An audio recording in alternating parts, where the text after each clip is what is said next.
Hello and welcome back to Know to Explore, and today we are here to prepare a last minute strategy for science examination to be held on 20th of March. I hope you all are fully prepared and let's begin with it. तुम सबको पता है कि जो science का paper है वो 80 marks का होगा, राइट? और 80 मार्क्स की जो डिवीजन है वो तुम्हारा सेक्शन ए में बेटा असर्शन रीजनिंग के क्वेश्चंस 4 होंगे और बाकी जो है वो 16 मार्क्स के एमसीक्यूज होंगे। फाइन। इसके अलावा ये तुम्हारा टोटल 20 मार्क्स होल्ड करेगा। Then section B will be there. Section B 2 marks के क्वेश्चंस होंगे तुम्हारे। सेक्शन सी में 3 मार्कर एंड सेक्शन डी में तुम्हारा 5 मार्कर क्वेश्चन होगा। सेक्शन ई बहुत ज्यादा क्रूशियल है because it will be case study. और जो बच्चे यहाँ पे गलती करते हैं ना, मैक्सिमम जब पेपर देकर आते हैं तो बच्चे कहते हैं कि मैम यहाँ पर गलतियां हो गई। गलतियां क्या करते हैं वो कि देखो बेटा यहाँ पे ना 3 टाइप की क्वेश्चन है। एक तुम्हारा ए, बी और सी, या तो ये मार्किंग होती है या 1, 2 एंड 3 पार्ट।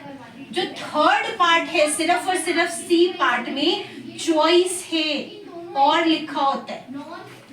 तुम लोग क्या करते हो कि और के बाद वाला क्वेश्चन कर लेते हो कंसिडरिंग कि कोई भी 3 करने हैं हमने, तो ये गलती मेजरली होती है। प्लीज इस चीज को अवॉइड करना है, राइट? अब देखो पेपर कैसे स्टार्ट करना है तुमने, मैं बार बार कह रही हूँ कि प्रिपरेशन तुम लोगों ने ऑलरेडी कर रखी होगी। पेपर स्टार्ट कैसे करना है, पहले आता है रीडिंग टाइम 15 मिनट्स का।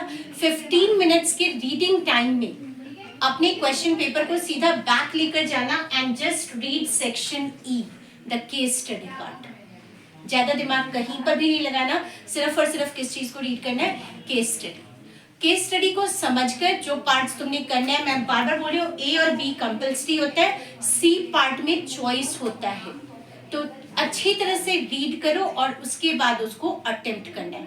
ए और बी 1 नंबर का होगा और सी पार्ट जो है वो 2 नंबर का होता है। एक और चीज का ध्यान रखना कि सी पार्ट में जब तुम चूज कर रहे हो कि कौन सा क्वेश्चन करना है, तो यहाँ पे ना जिसमें ज्यादा लिखने वाला हो उसको अवॉइड करना। अगर तुम बहुत ज्यादा श्योर हो कि वो जो 1 वर्ड वाले या 2 वर्ड्स वाले तुम्हारे क्वेश्चंस बिल्कुल सही जाएंगे, तो opt for such questions to do जहां पर तुम बहुत ज्यादा श्योर हो।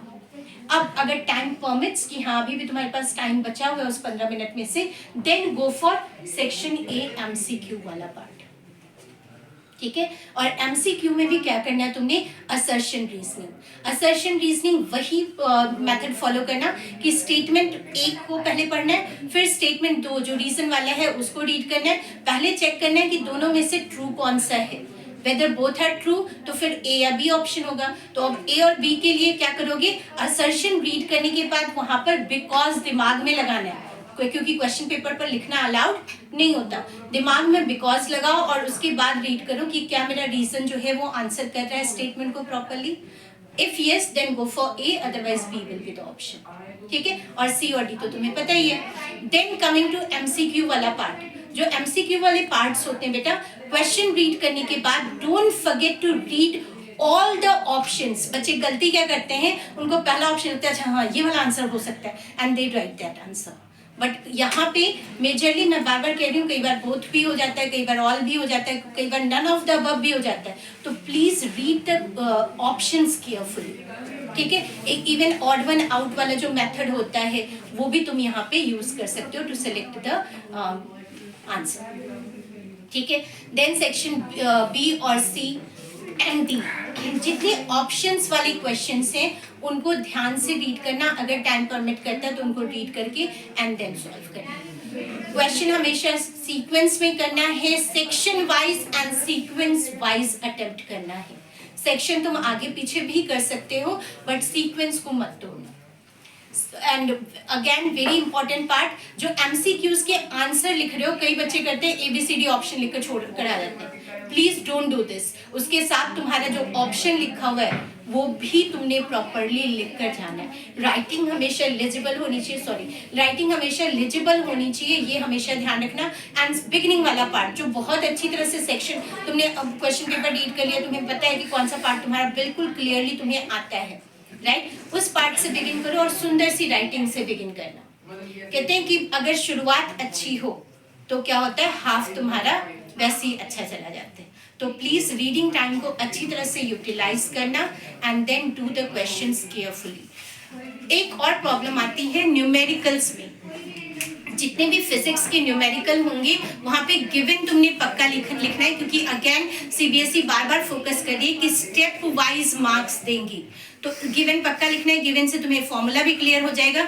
जहां भी फॉर्मूला आ रहा है dare not to leave that part, फॉर्मूले भी साथ के साथ लिखना है, ठीक है। चाहे तुम कितने भी कालिदास बन जाओ, चाहे तुम कितने भी आइंस्टीन बन जाओ, कुछ भी हो जाए, फॉर्मूले पक्का लिखना है। एंड लिखने पे फोकस कर रही हूँ मैं बार बार, don't focus on learning only. तुम में से कई क्या करते हैं, हाँ जी पढ़ लिया जी, वो लेक्चर सुन लिया जी ऑनलाइन, इसका सुन लिया उसका सुन लिया, सुबह 4 बजे उठकर पढ़ रहे हैं, सुबह 5 बजे उठकर पढ़ रहे हैं। Let me tell you very frankly tell you, don't practice and practice of writing.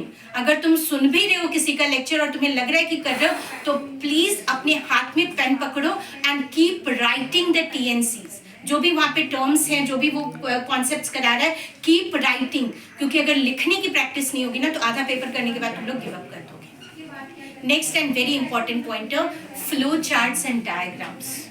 CBSE ने इस बार बहुत क्लियरली बताया बेटा कि जो फ्लो चार्ट्स बनाएगा उनको मार्क्स मिलेगा।